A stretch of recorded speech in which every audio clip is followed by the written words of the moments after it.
that. We gotta change up that tarps off photo in the intro. If anybody wants to know how important Dakota Josh was to the Vancouver Canucks, that was the game. Okay, so condiments. This is everything. Everything. So we run the gamut completely, right? I'm talking about sriracha on the bottle. Sriracha? Sriracha. It's that silent R that screws me up. Is it a silent R? I don't know. Like, who's tall? Who's tall? Chris Pronger, wasn't he tall? Chris Pronger was tall. Yeah. Welcome to the PP1 Podcast. Are you kidding me? That's what?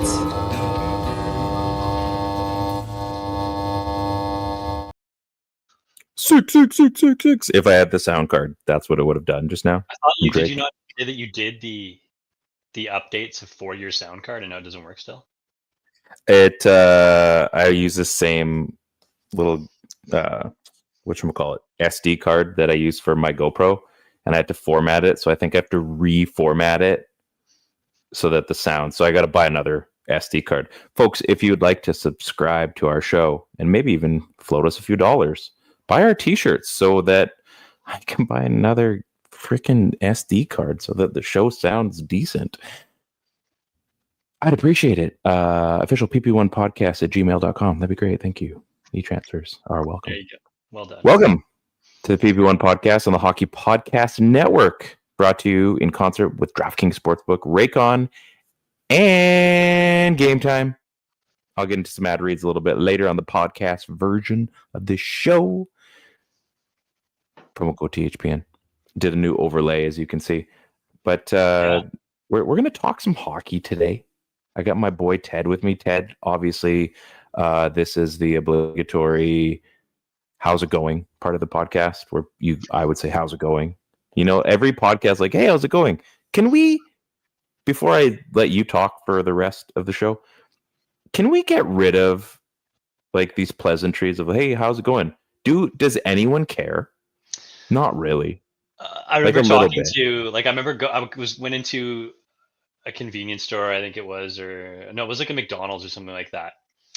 And like, I went up to the till or whatever, and then the guy's like, hey, can I help you? And he was like, yeah. And I was like, hey, how's it going? Kind of thing, right? And he's like, good. Does it really matter to you how it's going though? Like, not being rude, but honestly, why do we say that? And like, he just went into this big, it's just, why do we need to do these pleasantries? Like, you're here to get a meal and I'm here to give it to you. So I'm not sure if it matters how we're doing. Are you doing okay?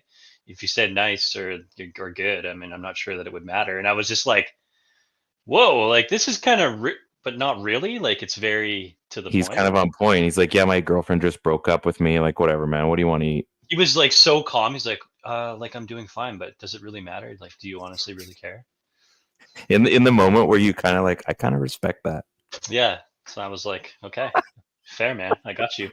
Grant cares. And we love you guys. But like, I was thinking about this the other day. I'm like, why do we always do this? Like, hey, how's it going? Like, do you actually want to know? Like, things aren't so great actually right now. Like, that might take 25 minutes to get through that part. So, hey, Ted, how's it going though? She goes. It's honestly, I'm a little shocked that it's Thursday. Like, tomorrow is Friday. Like, it seems, I feel like I literally, and this does not happen to me very often, but I feel like it was just the weekend. It was. Work's flying by. I'm sure that means that tomorrow is going to be extremely slow. But yeah, I got a little Christmas get together with some friends tomorrow. I think we're going to do some minute to win it games, which is always fun. The Nets laws, who you know. Good time. Yes. Yeah. I'm all down for that. I have to travel to the metropolis that is Vancouver/Richmond for watching skating. So, Richmond, what's up?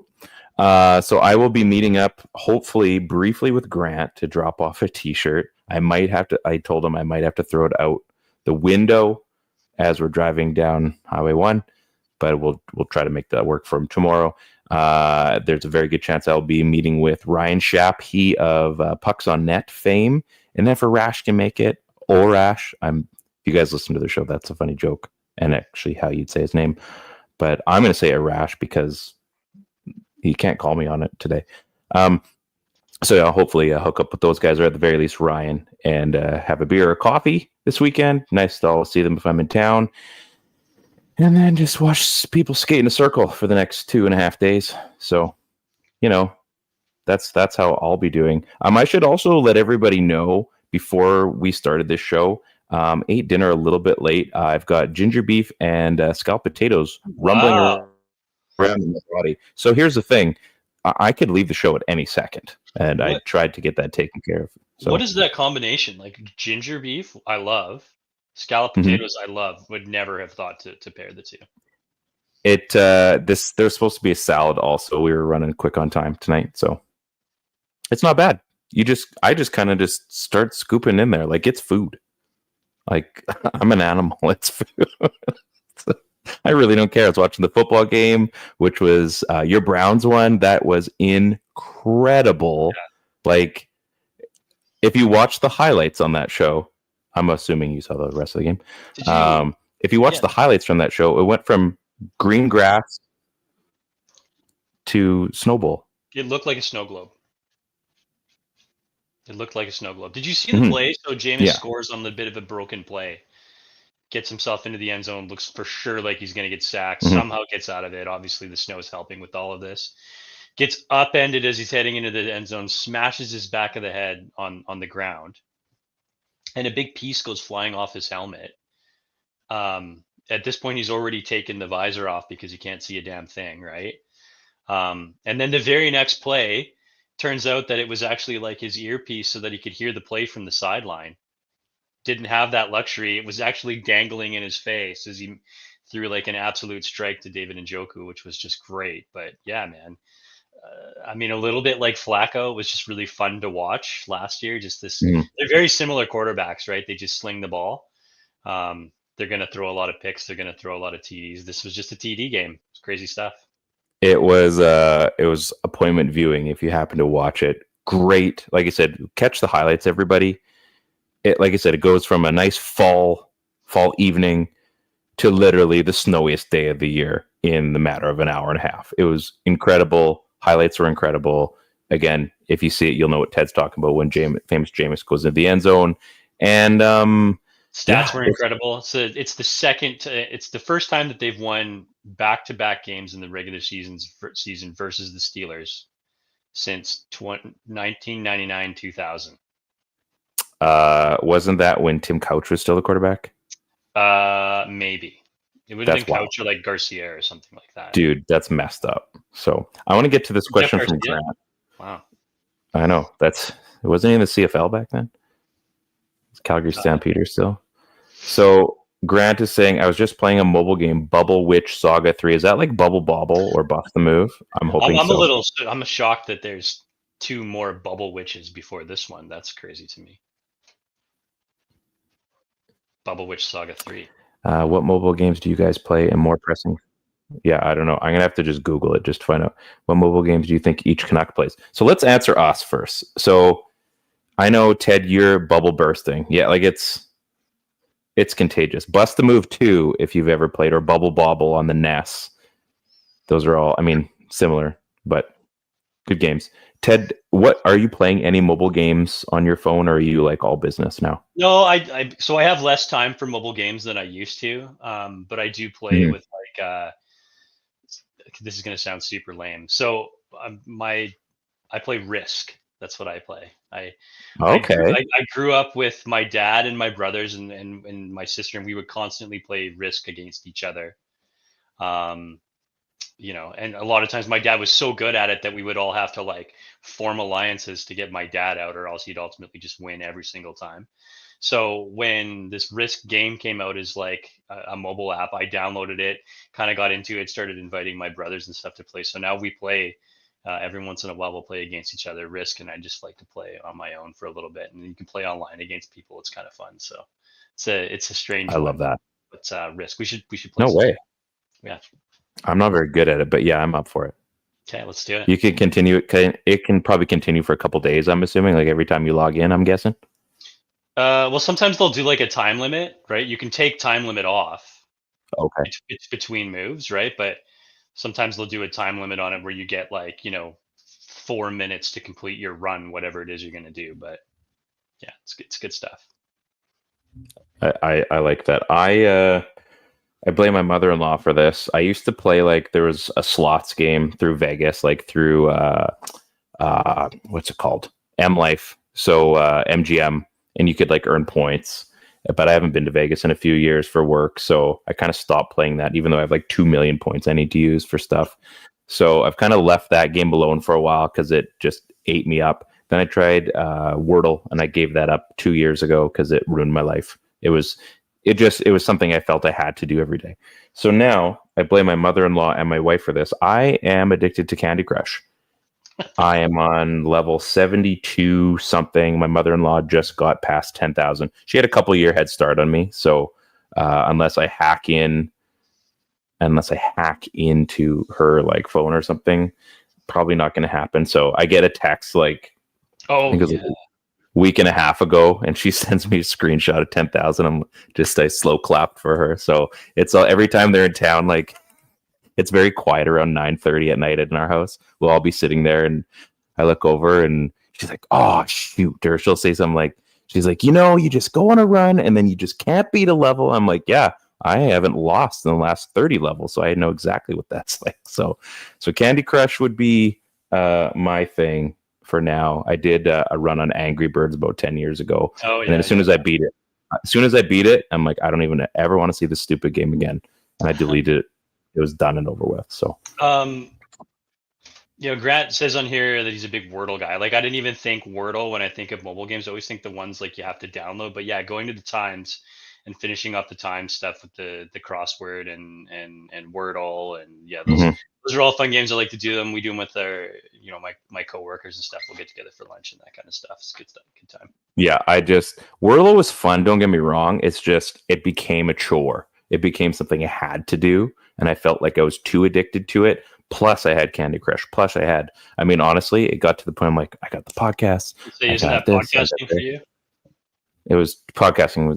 I had to cut some things out. So, that's how we do. Obviously, Grant is along for the chat, but if anybody else wants to join along, feel free to pop in. We can chat Canucks hockey. We can chat crosswords. We can chat Wordle, whatever the heck you like. Maybe current events. We can talk about the bomb cyclone. But should we talk about some Canucks to start? What do you think? Yeah, I think that's the basis of this show. Yeah, we can get into the rest of Grant's question later, I think, and then he's got a lot of stuff going on here. Grant, you're a complicated guy today. Yeah, he's got the. You know what? Sorry. Let's answer the Canucks one. Let's answer the Canucks mobile thing. So maybe let's take like 5 players, okay? So let's do the thinkiest person first. That'd be Thatcher Demko. What mobile game do you think he plays? I'm gonna say he's probably like playing like Call of Duty or something like that on there. Like I know there's the. Okay. Yeah, he seems like a tactical dude. I think. Yeah, I'll say Call of Duty he's a big COD guy, I bet. You think so? I think Sudoku. Sudoku. Yeah, I think he's just like a brainiac, and like hockey is where he gets to just shine. But I like that because he needs to take this stuff out on it. He can't do that as a goaltender, so he wants to just blast it on Call of Duty. Was where I was thinking. But yeah, that's a good one. I like that.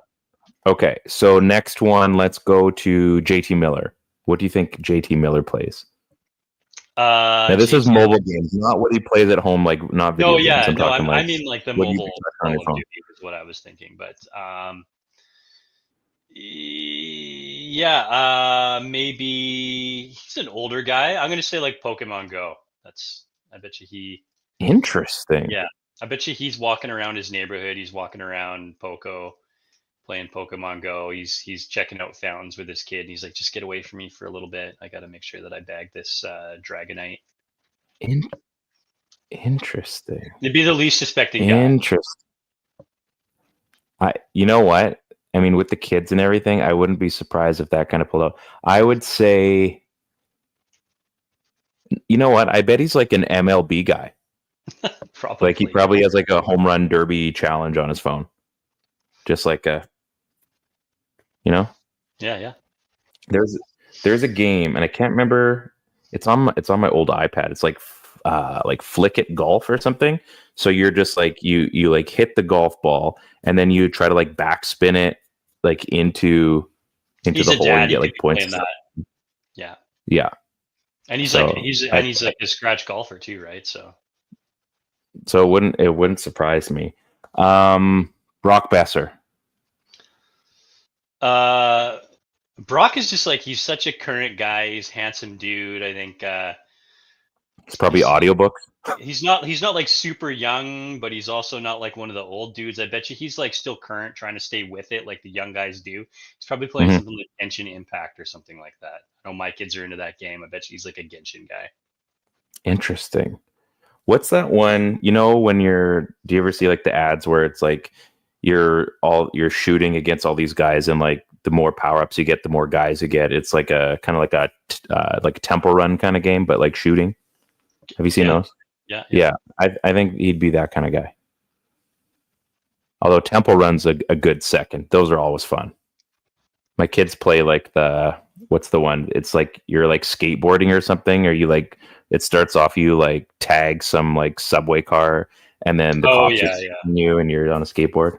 It's fun. It's pretty addictive. So I'm awesome at it, by the way. In case anybody's wondering. Everybody's wondering. Okay, so we got Boeser. Maybe should we just do one more? I mean, we could keep going. Sure. Or like, so either Pettersson or Hughes. Who do we want to pick? Well, probably just do them both. We'll just do them both really quick. Okay, let's do them both. Whatever.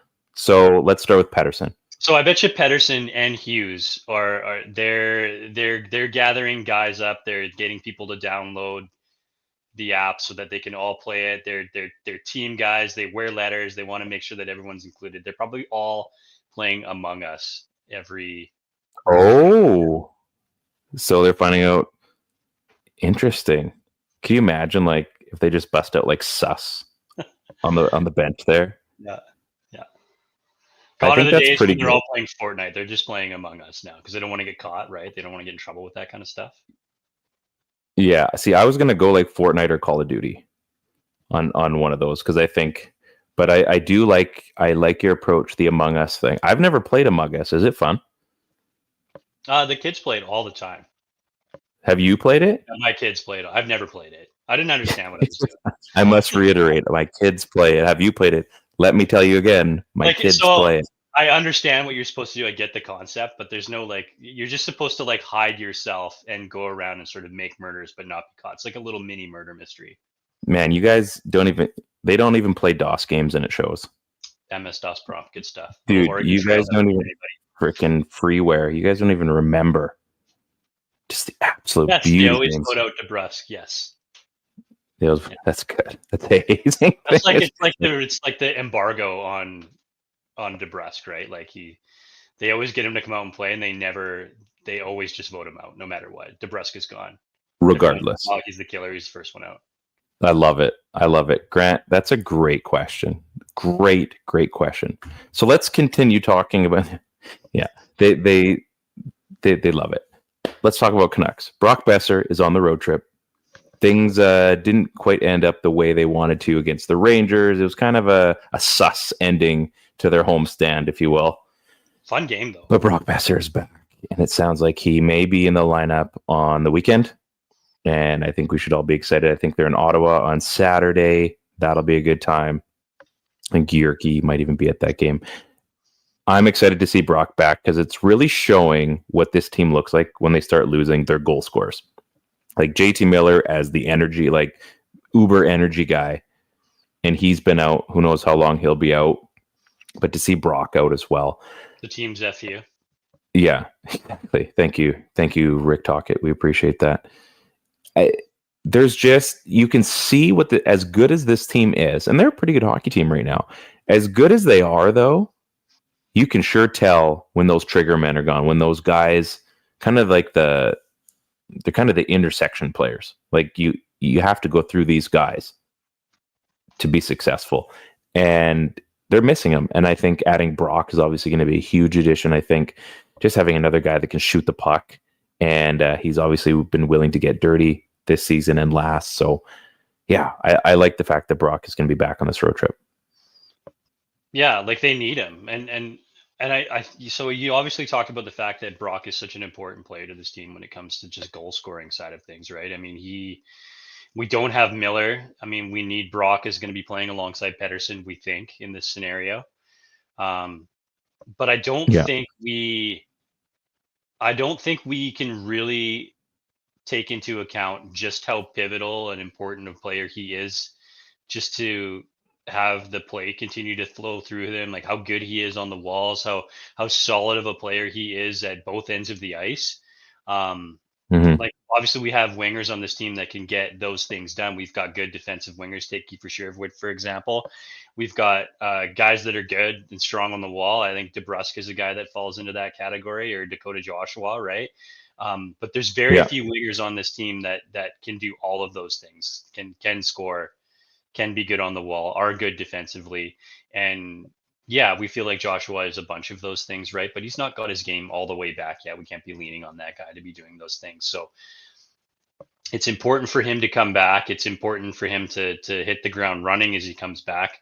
Who knows if that's even possible? He's going to have to take some time it's tough when you get a conky, you got to shake the cobwebs out a little bit. It takes a little bit of time. So I don't know what we should be expecting from Brock, like right off the bat, but the effort in New York was good. I felt good about it. I thought Seelovs looked good. I thought, there was a couple of shaky plays defensively, but it felt like they were slinging it around when they were obviously at a bit of a talent deficit.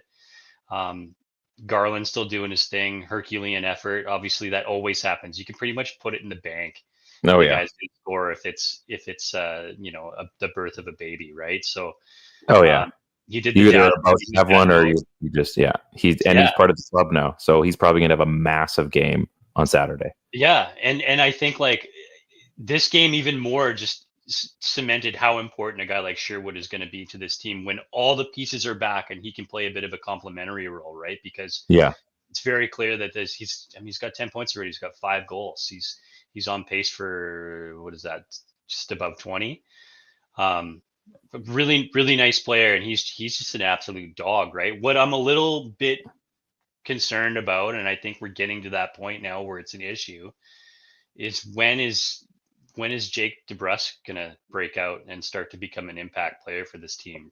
We talked about we talked about Boeser being out and needing to come back, and JT's out. That's a guy that's an absolute dog for this team too. And I know they play different roles, and Joshua was out for a little while too. But to me, a guy that we know is a good forechecker and has been a solid defensive player and is a guy that should be scoring important goals for this squad is Jake DeBrusk. He's not done any of those things for the last little bit. Is it almost like an Elias Lindholm kind of thing? Maybe, but I mean, I think it was pretty clear early on that there was something going on with Lindholm, right? I mean, at the very least, he was still holding up his end of the bargain as a 3C. Yeah. Still winning big draws before it finally looked like he got healthy as the playoffs rolled around. He was maybe your best forward in the playoffs, right? So, I don't know what's going on. I think that it probably didn't help that Petey's game wasn't all the way there. And then you add a guy like DeBrusk to his line, and he's getting used to being a Canuck in this system. And so now you got him playing with a player who's not all the way there. And so he's not all the way there. And if anything, that can put you behind the 8 ball a little bit. But it doesn't really matter at this point. He's got to find a way out of it and start contributing more often to this team. This is a good little point by Grant. Imagine if Benning was still a GM and we had $4 million plugs on the 4th line instead of the depth that's carrying us right now. As I got into a couple weeks ago, let's go into positivity mode for 6 seconds. He's right. He's right. What if we were there? Thank goodness. Hockey, Colton, hockey is a cool sport. I agree. It's crazy to think that we were in such a different position a few years ago, and we're critiquing of what we're expecting of these big ads because we're expecting big things from this team, and not just hopefully. This is a team a lot of people are expected to do damage on, and maybe they're not holding up there. Like Jake DeBrusk is starting to show. And maybe like he kind of had his little rush there and then it stopped a couple games ago.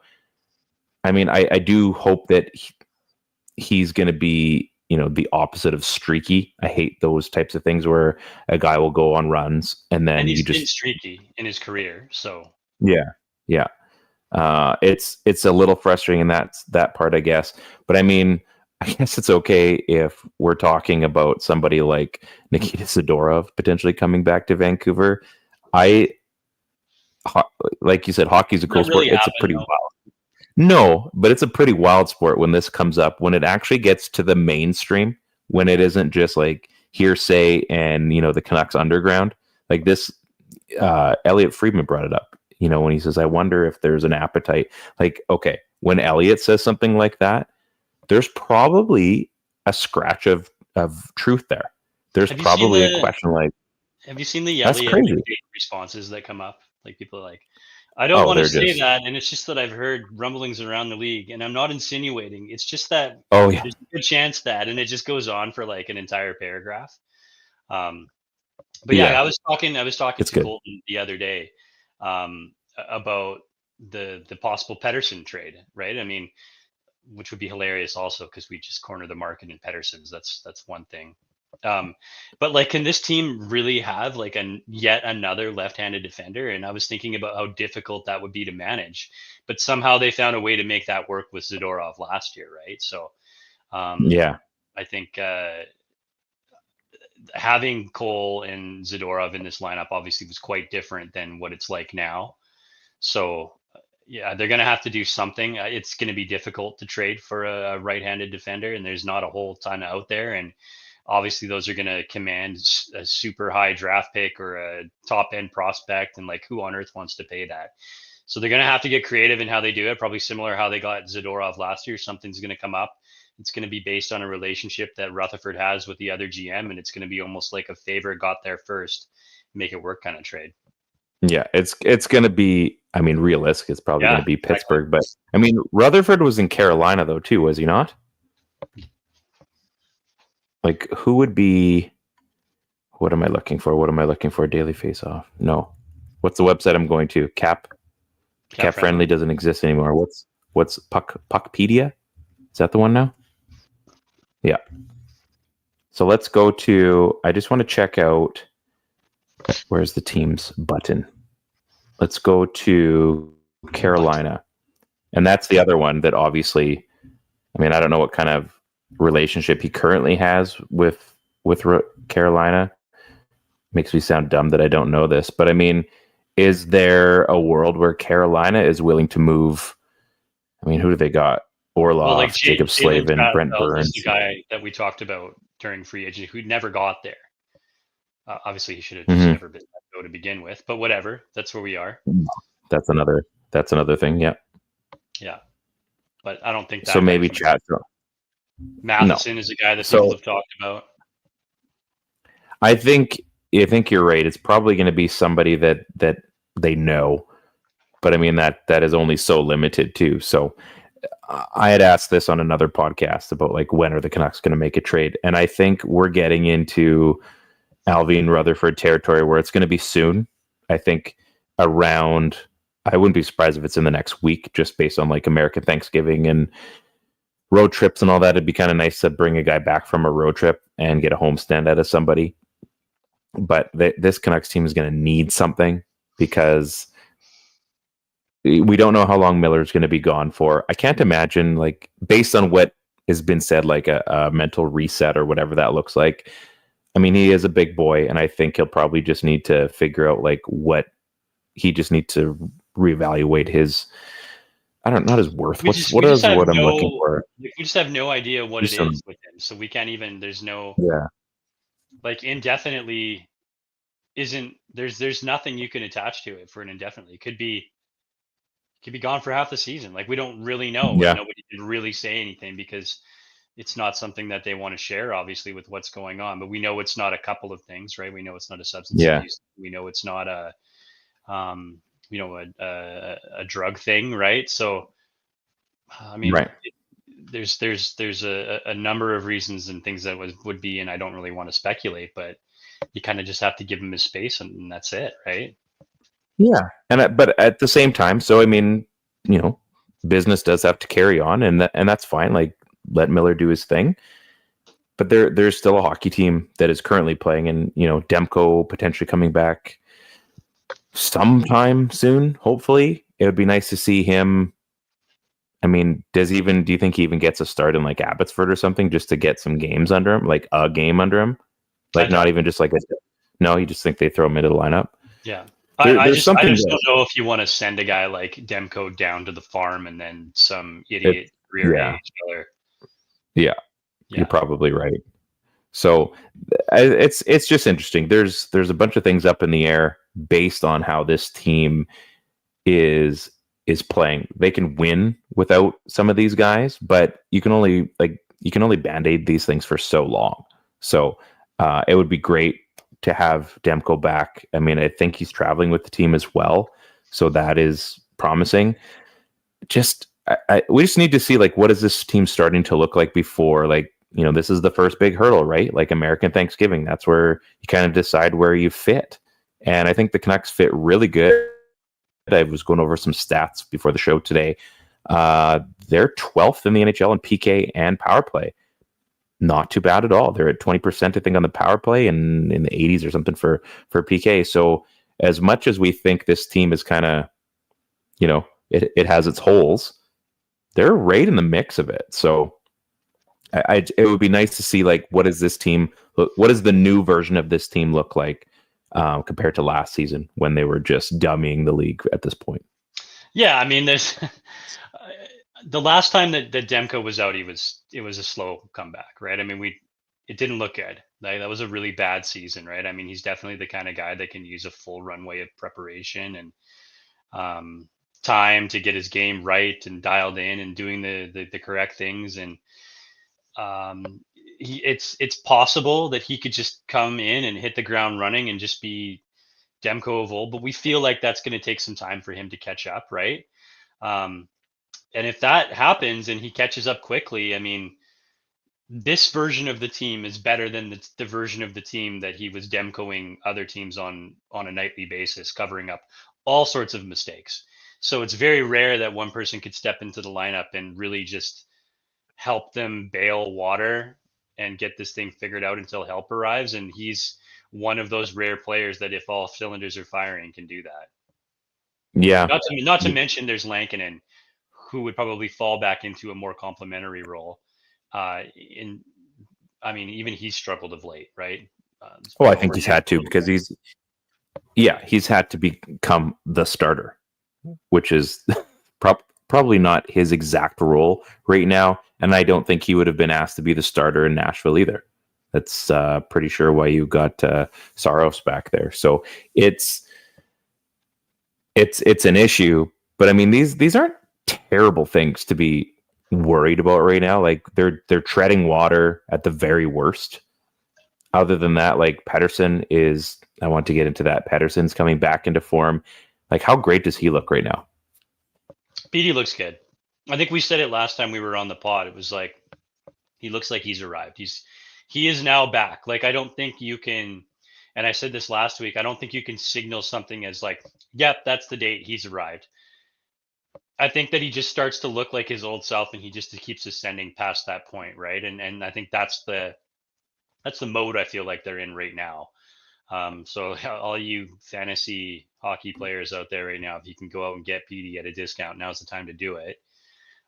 Because he looks like the real deal, and he's back on this team as a number one center, and he's going to have help. And I think putting Sherwood on that line is like that dogged Burrows style forechecker is helpful. Mm-hmm. And at some point they're going to get Brock back, and then Brock is going to go there. And we know those two have had chemistry at some point as well. So it's going to be, we're going to need him to sort of be PD of old for the next little bit here. You know why he's looking so good? This is one of the things I think we were texting about this on Tuesday. Just their puck movement again. Like, it's getting back to where the puck is moving a lot quicker, and they're involving all five guys a little bit more. It's not the umbrella again. Like, they're actually getting to use everybody on the ice. And I think now the dump and chase thing still drives me a little nuts, but I'm not going to harp on that. It's nice to see that they're actually using everybody, and surprise, surprise, it actually works. And they're using the down low guy, which is actually Pettersson, go figure, And they're actually using that to success. And I think that's probably why that power play is starting to click too, is that they're letting that shot from the point go and they're getting those redirections at the net, which I think is it's a big addition. Are we going to see Sasson though? Or is this just like a paper call up and they're actually did he travel with the team? I actually have no idea about the Sasson side of things. I think like that's a player that could play NHL minutes, and I think that they've used Oman already, and you know what you're getting out of him. And Sasson has a guy like that could maybe give you a little bit more physically, and has got a bit more of a motor. It's possible. I think they're in the mode right now where a bunch of the bottom six all look alike. So I think you'll get a chance to see guys like that. I think that's why we've seen Baines get into the lineup more frequently and why Rachu still exists on this lineup and those types of things. So I think if you're going to try other guys out, I mean, it might be worth throwing one of those guys in there just to get a shot. Will he play? I'm not entirely sure. I mean, you could get, I guess there's always a time for one guy to get in advance, and we're talking about him with Batch. Okay. So, I mean, this is a good time to try to cycle some guys in when you've got an opportunity to maybe flex out, a bottom six spot. I think that's entirely possible. And I mean, who knows? Who knows what's going to be happening in the next couple of games? At least they've got some time to, I think they have a little time to think right now. You know what I mean? Like they have this break until the weekend, and I think they've played some pretty steady hockey. And now that they're, now that they've got a little bit of break. Colton says we need more physicality out of Desharnais. Yeah, I think physicality has come right through the lineup, and I mean, what are we seeing out of him really? Like he hasn't he started kind of strong to begin the season. Now it's just like Buzz's girlfriend, like woof. So this Colton throws us in here because we were just talking about Desharnais the other day, and he said the same thing as you, like almost word for word. Like, what is this guy doing? And I think the reason they have him in the lineup is obviously as a penalty kill specialist, as like a big body to keep that to the outside. And I think there is, like, has he done anything? Has he even tried to fight? Well, yeah, he did. I think he went after, what's his face, Slipikov or whatever, after he hit Petey. I think he tried to, but then the guy obviously wanted no part of fighting him. So there was not a whole lot there. I think he's around to be like a bit of an enforcer. I don't really know much about him in terms of how well he fights, but I think we're going to see a guy like that late in the season as games get turned into more of a grinded out session, that he's going to be more valuable. I think he's looked good with, why can't I remember his name? Friggin' the Branch Eyes. I think that pairing has looked really solid. I think it's allowed Brandstrom to sort of wheel a little bit and do like Quinn Hughes things and walk the line and be productive. I get it. He's obviously not Zadorov. Like that's not happening. You but I think you'd probably see more out of him maybe if Susie was able to step up more. Well, I mean, Susie's been more physical than Desharnais. I will for sure say that. But I mean, he's also been more prone than Desharnais, which I never would have thought would have been a thing. He was such a good puck mover last year. Yeah, all of these defenders, that's kind of my point, more out of them. But I don't think Desharnais is as bad as people think that Desharnais is. I think it's more of if they're. Is this kind of like the same thing like the Edler, or where like if you're not noticing them doing anything, it's a good thing, or in this case, if you're not noticing them doing anything, it's a bad thing? Is it like the reverse of that? Yeah, I mean, I don't know. Like you don't feel like you're getting more out of it, but you're like net zeroing. Like, wouldn't you rather be plus when one? Your guy only makes like 1.5 million? Like, how much more are we expecting? He's also only playing like, I think we looked it up. It was like between like 17 and 18 minutes a night or something like that. I mean, that's fine. If you have your top pairing guys playing like 24, 25 minutes a night, and they're playing power play and they're playing against the other team's best line, and you got to sprinkle in. I think I was looking up. I think controlled like 62% of the play. Like that's a huge number for your third pairing. And if your third pairing is getting you points, like Brandstrom has scored some points. Desharnais had a goal called back. Like they're doing some stuff out there. It's just not in the way that you would have expected from a guy like Desharnais. That's all. Is this something then we have to go back to like look at the fancy stats, and it's actually going to say that he's not that bad. Probably. I bet you if you were to check Corsi right now, it'd probably be better than you think. Especially for that pairing. Oh my gosh. I haven't been to any of these sites in like absolutely forever. What are... This is not an analytics podcast. It was for a time, I thought. I don't know. Like, where do I go again? Hockey Natural Stat Trick, is it? Is that still around? Like, I'm embarrassed for me right now. The fact that I forgot. Like, I was on these websites every single day when I was at Canucks Army, and now it's not looking so good for your boy Ryan. So let's look. Actually, let's get. Bear with me here. Feel free to keep chatting while I'm looking for this, Ted. I think you're doing a great job. I am doing my darndest. I'm not going to lie, you guys. So this is like the third time I've been to Natural Stat Trick in probably like 3 years. So top Corsi on the team. Quinn Hughes, obviously, Phil Peronic. Eric Brandstrom is a solid third with 56. And if we're going to, who are we looking for? Desharnais. So he's 49. So he's right on the cusp. Right on the cusp. Head of defenders like what? Like, what is Soucy's rating? What is Myers' rating? He's looked really bad. So Soucy is 23rd on the team with a 39. Myers is 42. So they're 23 and 22 respectively. So if you were to play Desharnais more than the minutes that he's playing right now, his rating probably goes down. Probably.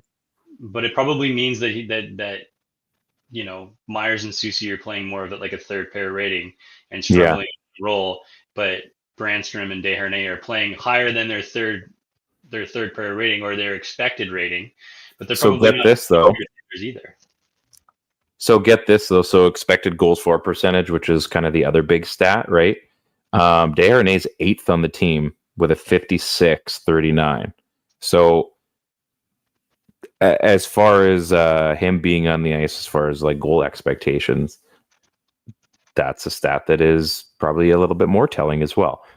So again, this is, I guess, go back into it. This is just one of those things where sometimes we have to just take a step back and look at the fancy stats, and they will tell us most of what we'd like to know.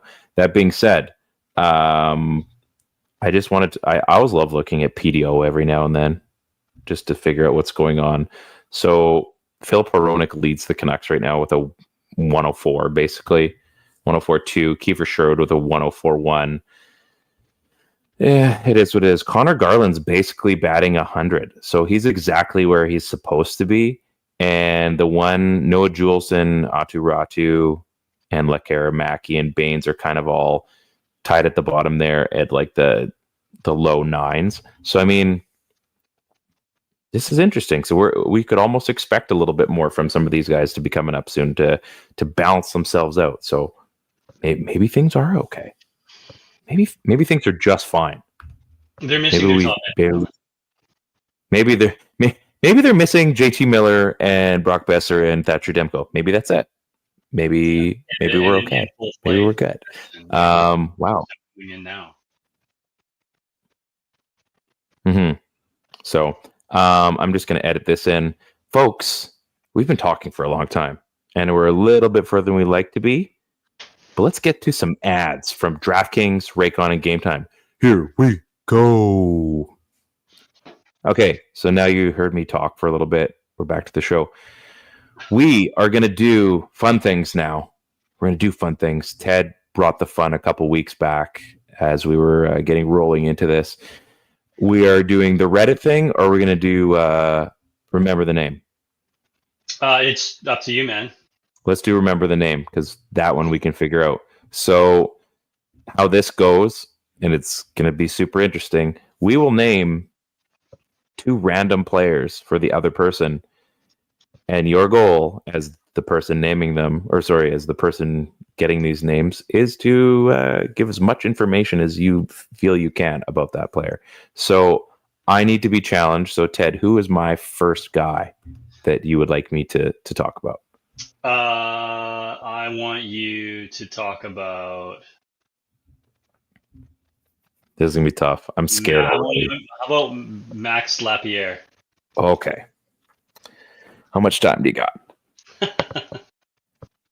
Probably one of the greatest trade acquisitions the Vancouver Canucks have ever made.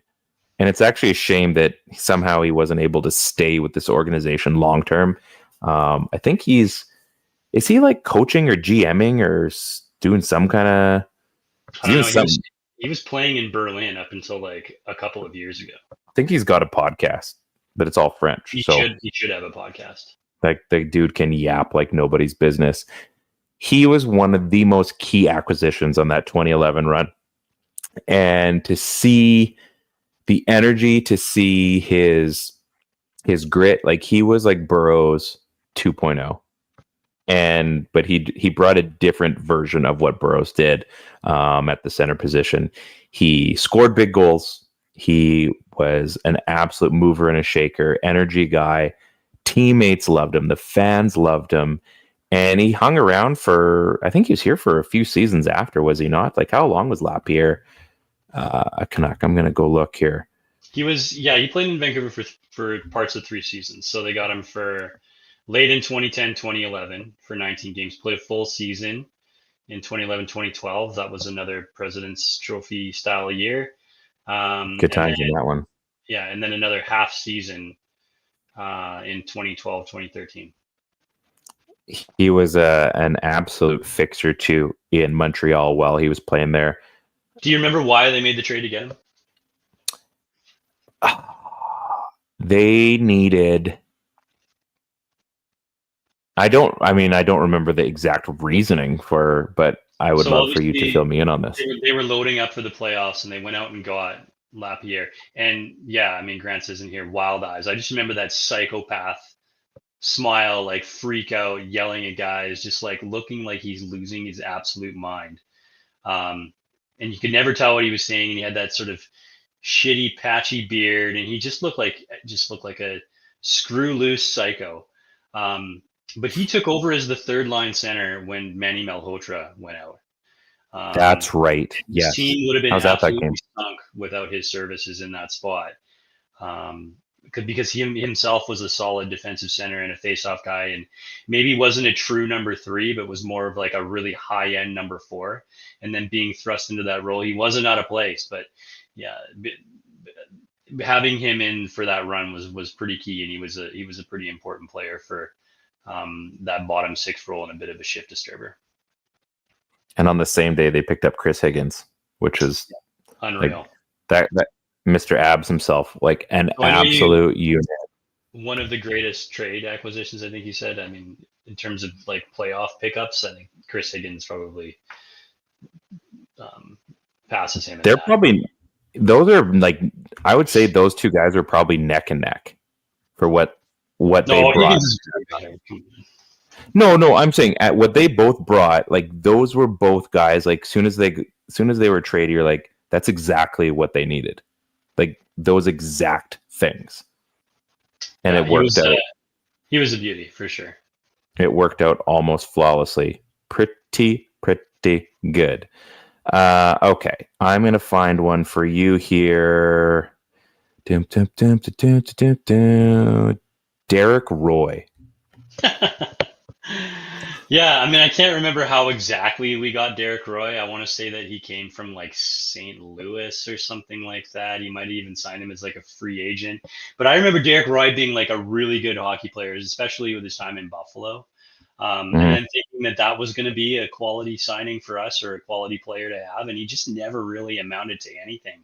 He was one of those guys that like, you remember, like used to play a lot of like NHL back then, right? That he always had like, you'd have him for a couple of years, super high end potential. And he was like a smaller, undersized forward, and he would just light it up. I don't know what any of his stats were. I don't think he ever got to the point where he collected like 60 points. I want to say he was like a 36 point guy during his time here, at best. But he never didn't even, he played 12 games for the Canucks.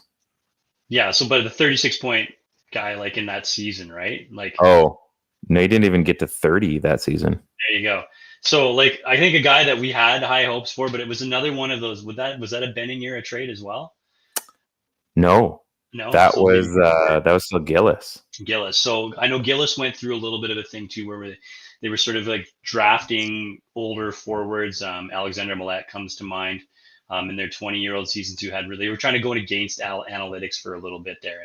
And they were acquiring forwards that were a little bit older, that were maybe looked at as busted prospects, but players that they could sort of salvage. And I think like Tambellini comes to mind as well, that a guy that you could sort of service in on the fourth line and help. But yeah, it sucked. I expected a lot more from Derek Roy at the time, like thinking that hopefully like maybe we found something here, and it just never happened. Like not even a little bit. He had 12 games. Not even a little. Yeah. Yeah. He was more of a press box acquisition than anything. But it's fun. At least we remember him. He's not forgotten completely. I think Pasadaboulos used to call it the ghost of Derek Roy.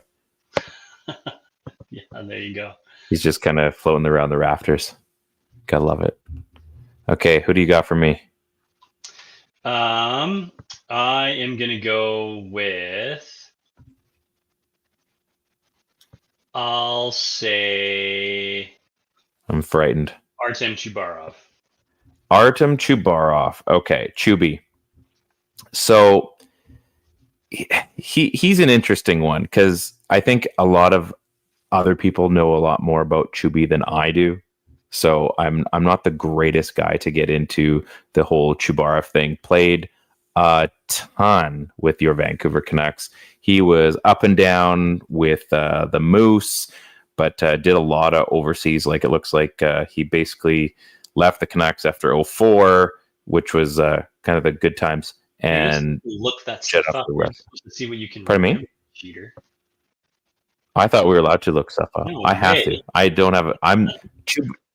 Chubarov's not like, aside from like NHL 03 and 04, I didn't know a whole lot about Chubarov. Like he was in there, did some damage. He's in there. He's not, he play with the Canucks. He's not a guy I unfortunately remember a whole lot about.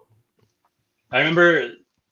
So we didn't score a whole heck of a lot. Obviously, he had that like solid rookie season where you knew that if like Chuby was there, we weren't scoring a goal, but he wasn't going to get scored on. And there's that sort of like infamous story about his car being left at then GM place after he like went back home to Russia and just like never returned. And he had like a long career playing in Russia too, as like a big defensively strong. I think they were just coded or something. There he goes, Chris Pridge, number 13, solid third line center. So Pridgey remembers. Atta boy, Chris. I'm sorry that I didn't know a whole lot about Chubarov. Give me another one. Give me like something okay. That's a tough one.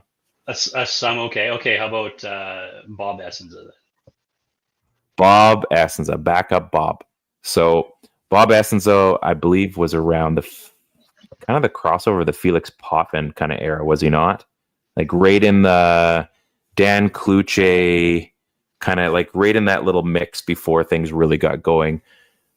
Bob was an okay. He was an okay addition. He was there the first, kind of one of the first teams to wear those the Orca jerseys. The colors were still kind of growing on us at that point. But I mean, he was. Was Schwab there at the time too? In that year, so the year I'm thinking of is like 2000. It would have been backup Bob. You would have had Dan Kluche, and you would have had Felix Potvin. And Kevin Weeks was right before that, right? Probably. Yeah. So it was kind of in that mix. There was a hot mess going on in net for the Canucks at that point. Nothing was really sticking, and thankfully. And again, I am a Dan Kluche. Is it apologist? Is that the right word? I don't even know. But like, I thought Dan Kluche was pretty good. So it was nice to see that we finally had a guy that reliable is. I'm going to use that term loosely, but it took some time with Potvin and Essence and those guys to kind of tread the water. That wasn't exactly our most memorable years for the Canucks fans. Colorado was definitely owning us. Detroit was owning us at those times. So not the greatest memories of those years. I was trying to forget a few things for Canucks. I was more concerned about video games and graduating high school. So Bob Essensa didn't get a lot of love from me back then.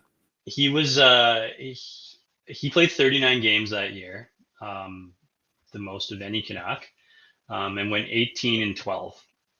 Like he was pretty solid, and he was a 36-year-old goaltender already by that point. So the next year he went off to Buffalo, played 9 games, and then that was it. So he showed up, got it done. I remember Bob Essensa with his days playing with Winnipeg. That was how I remember him coming into the league. That was how I remember him being good.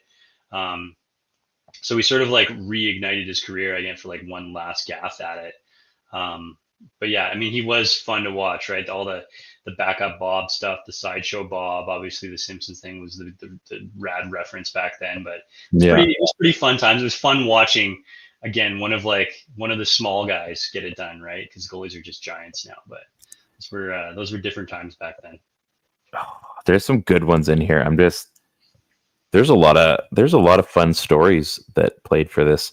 You know what? This is a good one. We're gonna dial it back to you bring up Max Lapierre, so I'm gonna bring up a guy for you around that time.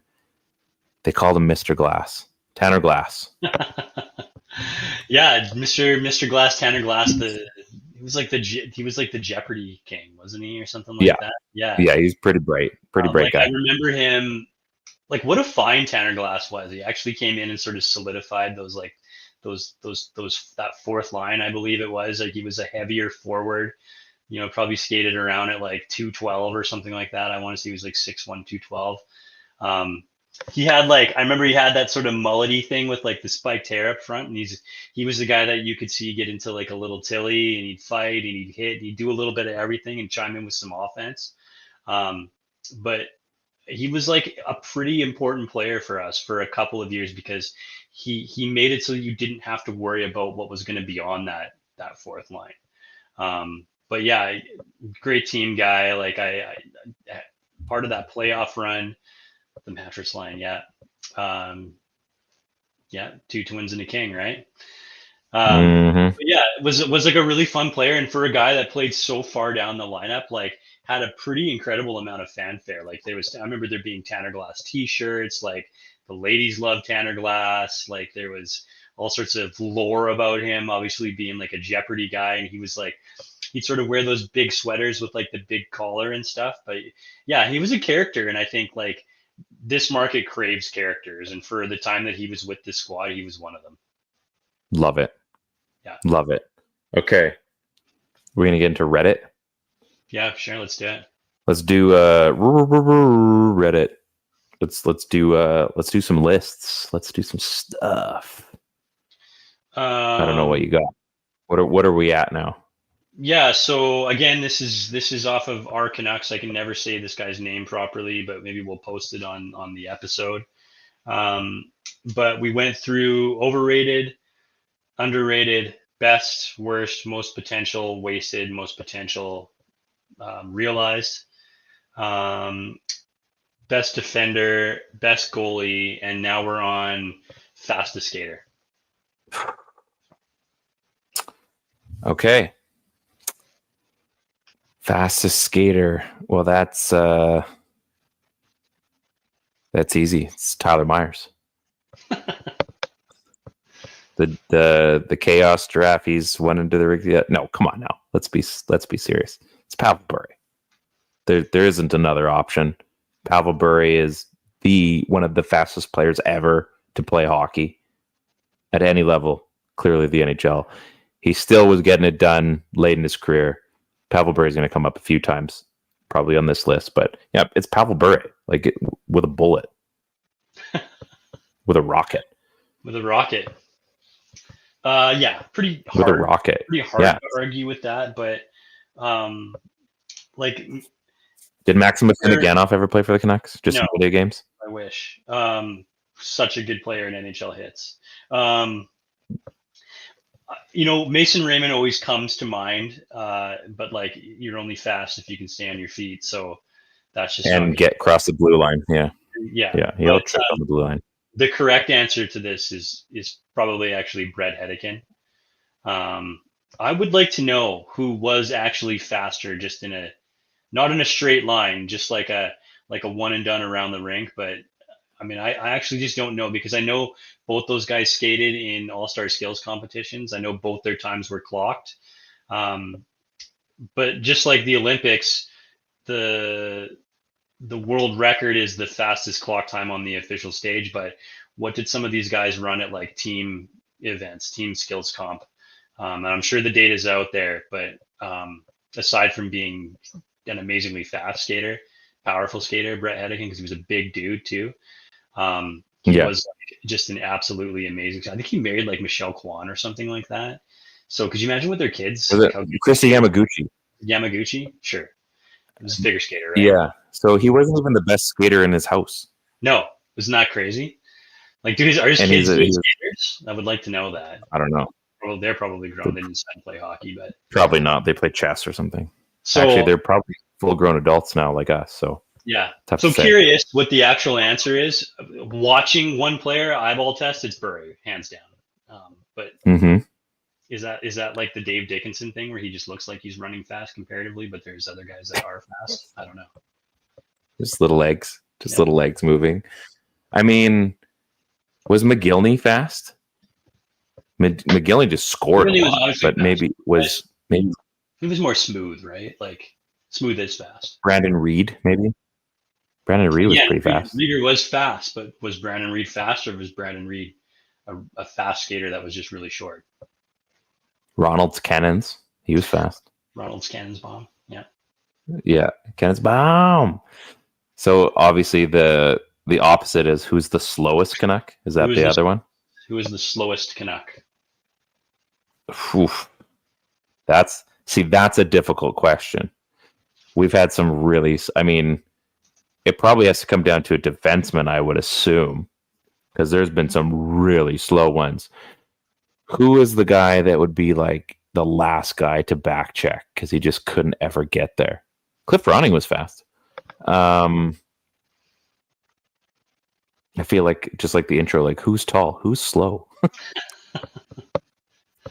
That's a tough one. Maybe you can say, I don't know if you're having a hard time thinking about it, you can say worst skater. I'll make it easy. Worst skater? I have an idea of who I think the slowest skater was. I think I have an idea. Jake Virtanen, I guess. No, Virtanen was not slow. Are you kidding? He's a bad skater. No, he's not a bad skater either. No way.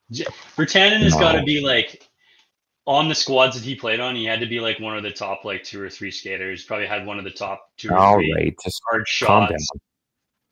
Physically strong, could hit like a Mack truck. What was Virtanen's problem that you always said? Yeah, that's fair. I don't know, like I want to say Mason. I don't know. Robert Cron, Krutov, maybe Krutov. Yeah, maybe Krutov. One of the best international players of all time. Sven Butenschon. Oh man, it's a good one. God bless Sven Butenschon. He was the guy. That was our code word at Jersey City.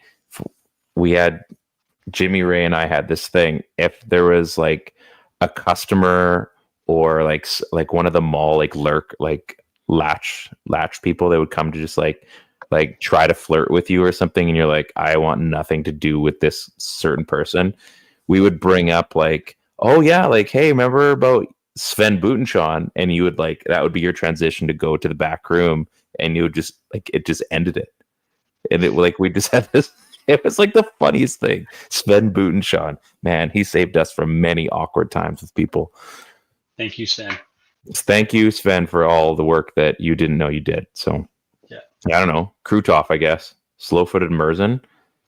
Yeah, Merzen was going to be my guy that I was going to pick. So he was. I remember even being a kid watching that guy play, thinking this dude is slow. And I remember thinking that about Babbage like later on too. But out of the two, consistently seeing guys like Dana Merzen being beat wide. So my vote for slowest Canuck would go to Dana Merzen. So that's a good pick. Now, for whatever reason, Gino Ojic, there was a game, and this is why I would take him off the slow list. There was a game where the Canucks were shorthanded, and if I'm not mistaken, him and Bure had a 2-on-0 breakaway or something. This would have been like 90. Oh gosh, I want to say like 95, 96 around there. And I didn't see it live. My dad is telling me I think I had to watch the highlights or something. But yeah, Bure and Gino Ojic were on a 2-on-0 on a PK. So I'm just going to say that you can't include Gino Ojic on slowest Canuck. That's all I'm going to say. If you're on a 2-on-0 on a breakaway, you got to have some kind of speed to catch up with Pav. I don't think those enforcers get a bit of a bad rap. Like I'm pretty sure there was one year where Donald Brashear won fastest skater, because if you're just talking about a big guy picking up steam, going around in a circle, it's almost like Boeser in Mario Kart, right? Like quick it's like skater, a steam engine. absolutely not. Fast skater, like Yeah. I'm pretty sure those guys could beat the brakes off of anybody. Yeah. Like remember Mike Brown, like Mm-hmm. not like little Mike Brown, but like big Mike Brown in like Right. late 90s, right? Like that guy that was like a prospect, fighter Mike Brown. Mm-hmm. I think it was Mike Brown, or maybe it might have been Wade Brookbank. Like that Wade guy Brookbank?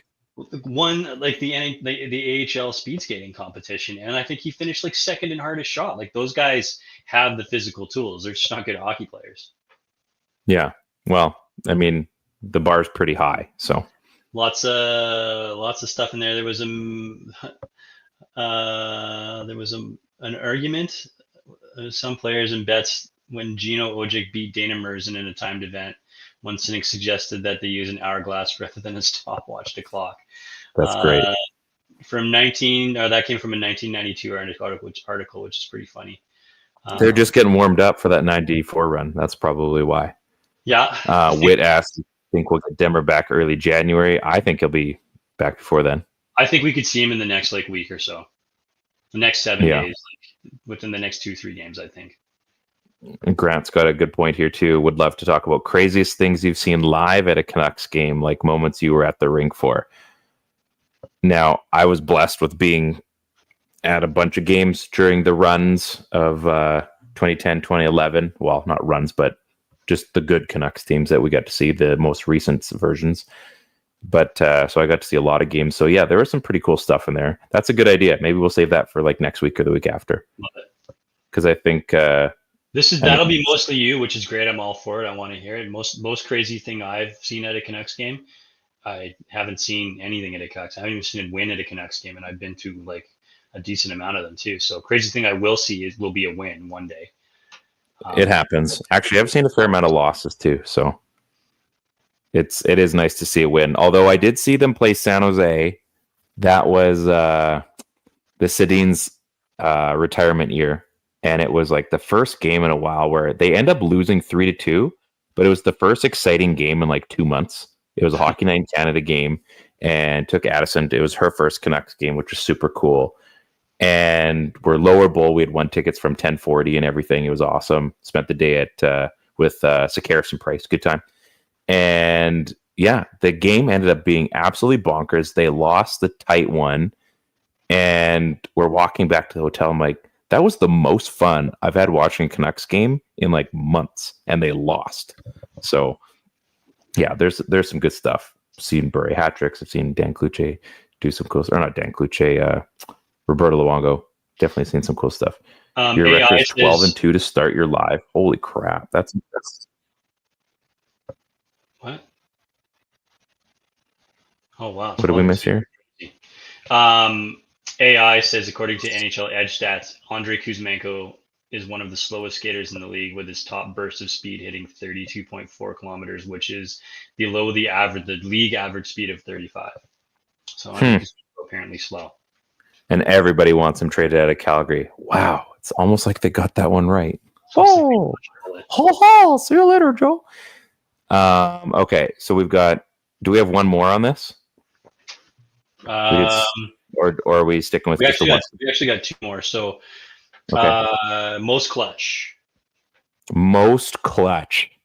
Alex Burrows. Damn you. That I'll say someone else, so you could say Alex Burrows if you want, but he's the answer. Like, Alex Burrows was so clutch. His biggest one against Carolina, obviously, to break the the 10-game lose streak, and then they went on like a run of all runs. Not quite as good as the Edmonton Oilers did last year, but yeah, Alex Burrows, Mr. Clutch, slay the dragon. The guy's got so many memorable goals, memorable plays, just a heart and soul guy. Yeah, Alex Burrows. I feel like I have to go Trevor Linden in this one. I mean, nobody's really clutched up and done anything.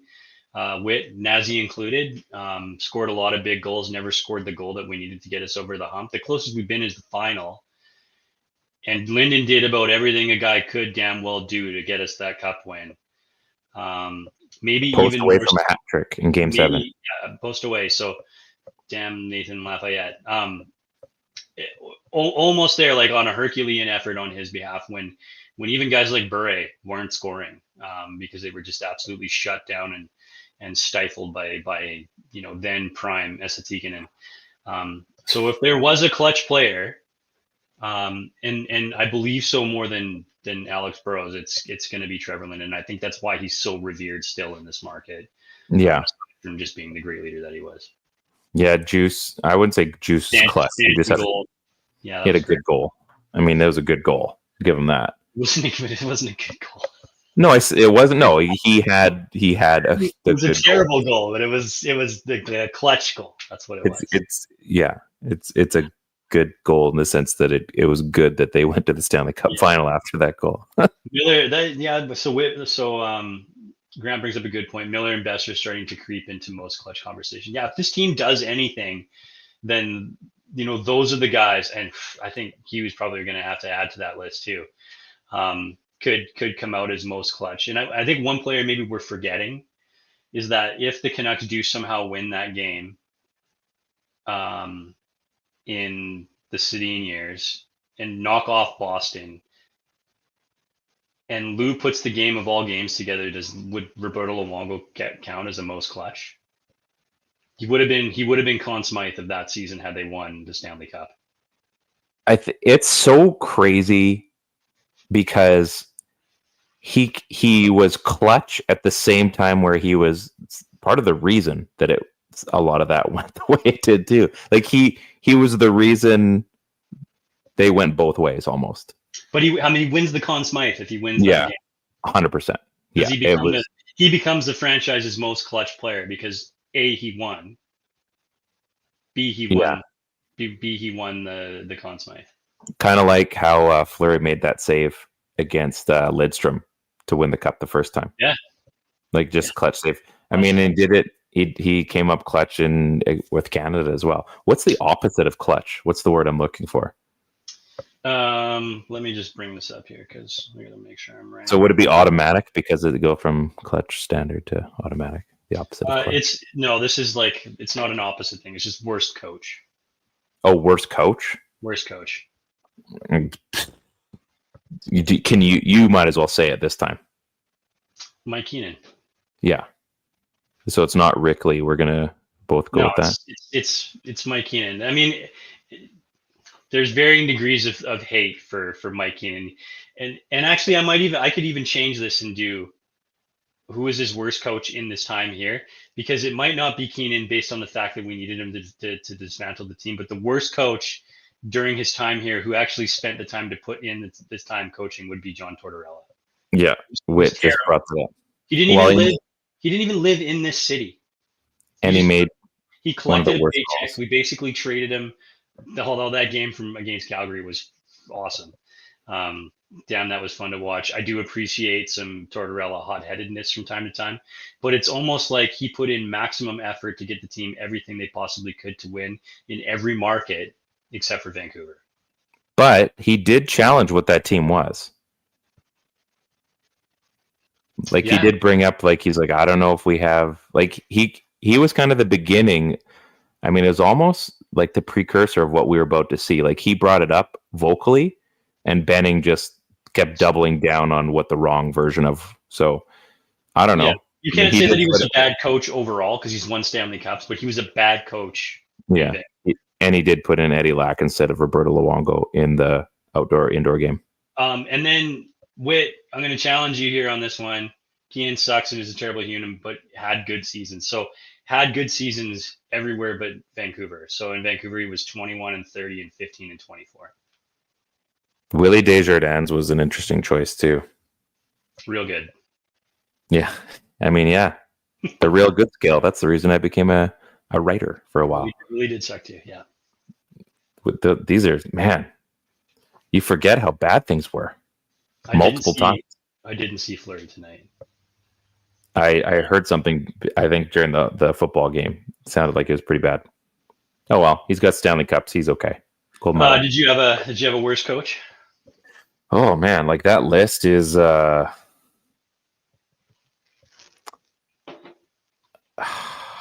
mean, would Green be in there, do you think? I don't think so. He wasn't given much of a roster. The squads were always good defensively. I think Willie Desjardins, and I'm only going to say it because I think maybe he just wasn't ready to be a proper NHL coach. I think he operated like his intentions were good, but I just don't think he knew how to operate an NHL team.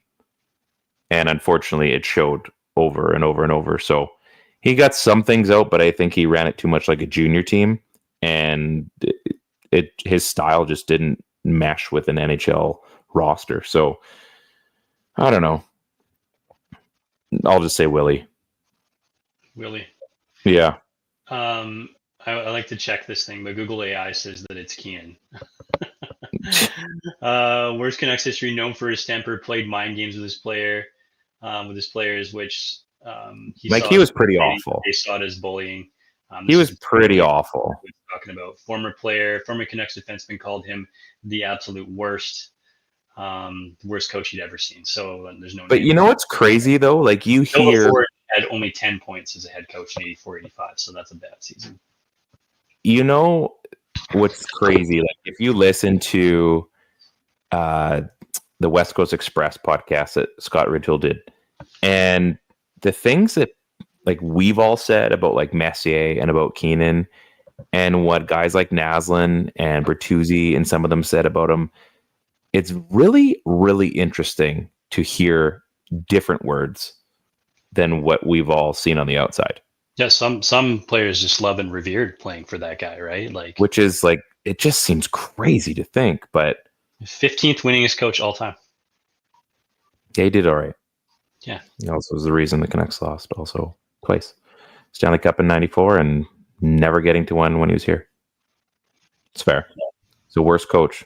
We got one more? That's it. Oh.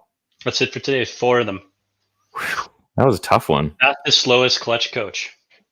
That's a tough one. That's a tough one. Yeah, that one wasn't fun for me. There's some ones in there I didn't quite enjoy. I also didn't enjoy the Chubarov thing, and that you'd think I would, but I'm sorry. Rubbed me the wrong way. It's okay. Hey, you know what? I'm gonna swing and miss a few times too. Just because I love the team doesn't mean I know everything about them. But speaking of Esa Tikkanen, did you know? And I've probably brought this stat to the show once or twice. Did you know in 1996, Esa Tikkanen in the month of, you'd think I'd have this memorized, was it October? He played for 3 teams in 1 month. The Vancouver Canucks, the St. Louis Blues, and the New Jersey Devils. Esa Tikkanen played for 3 teams in 1 month. Fun fact. That's pretty crazy. Yeah. And yet everyone seems to remember him as a Canuck. So it's like for a time anyway. I just find it funny that he was here long enough, but you know.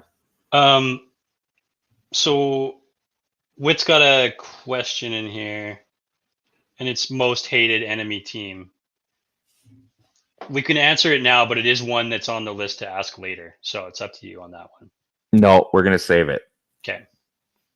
We're not going to answer everything today. This will keep you guys listening and watching for future weeks. So if we just gave you all the answers, we'd be here till like 11 o'clock tonight. So hold on to that. I'm going to post it and I'm going to tease this. I like the Brendan. Oh no! And I'm going to even star it to make sure that it's a favorited post. But I'm not going to tell you today because that's what a good podcaster does. Keeps you coming back. So we had a good one. You have fun today? Yeah, dog. Yeah, you're doing okay? Yeah. How are you doing after the show? I don't care. Does it really matter? Doesn't really matter. Just give me my food, man. Okay, well, the Canucks have a road trip starting on this weekend. Hopefully we get to see Broccoli Boeser back, scoring a goal in our nation's capital. And hopefully we get to see Thatcher Demko back. Man, I miss seeing Demko between the pipes and taking a puck off the bucket again. That was a good time. Shout out to Corey Hergott for bringing that random stat up a couple seasons ago. Yeah, we're going to have you on too. We're going to have you back on. Get your story out there for sure. We got lots going on, man. Like, I got a list of things that I got to accomplish here. So we got guests. We got guests coming. Hopefully story time too. Anyway, on behalf of Ted wearing Mr. Cincinnati Red today, what's the name of their mascot? Like Mr. Baseball? I think Mr. Baseball, Mr. Red. I can't remember. I'm Ryan. We're on the Hockey Podcast Network, brought to you by DraftKings and DraftKings Sportsbook. Raycon Game Time. This is the PP1 Podcast. It's good to be back. Go Canucks, go.